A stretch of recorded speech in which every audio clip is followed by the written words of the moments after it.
Gay couples still cannot be married. So does this feel like victory, or does it feel like sort of the first battle in a long war? It's obviously an important first step, but this reminds me of many moons ago when I was in the Army stationed in Virginia in 1967. And that was the summer that Loving versus Virginia ruling came down, which said that you cannot prevent interracial couples from marrying. And so that meant that for part of the time that I was in Virginia, you had a case of Virginia and a handful of other states where it was illegal for interracial couples to marry, and they would put people in jail for doing so.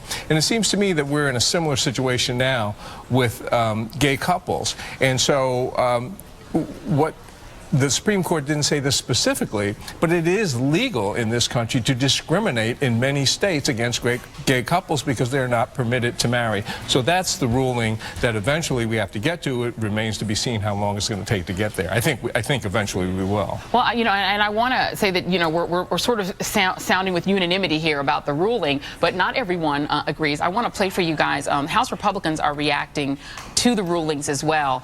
We have Congressman John Fleming, not sure what state he's from, but can we play a little bit of his reaction from Louisiana? Let's hear what he had to say. Marriage is a fundamental building block of our civilization. It precedes this nation itself. It's the fiber that keeps our civilization so strong, and certainly it's the ideal model from which we raise children.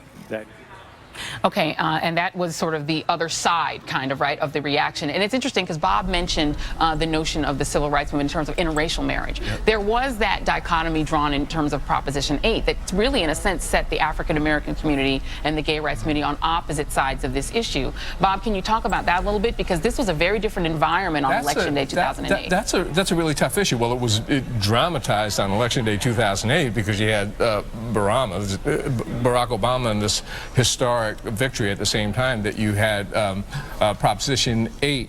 But what happens, and what I think of as the other side tries to exploit this all the time, you get a split in the progressive community. And I just remember being at gatherings of African Americans several years ago, sometimes in black churches, where there was overwhelming opposition to the idea of gay marriage. And I just remember talking to people saying, hey, do you remember the times when, you know, blacks couldn't marry certain people and that sort of thing? Yeah. So you have to be careful to try and mend these rifts in what I think is an all-important progressive coalition.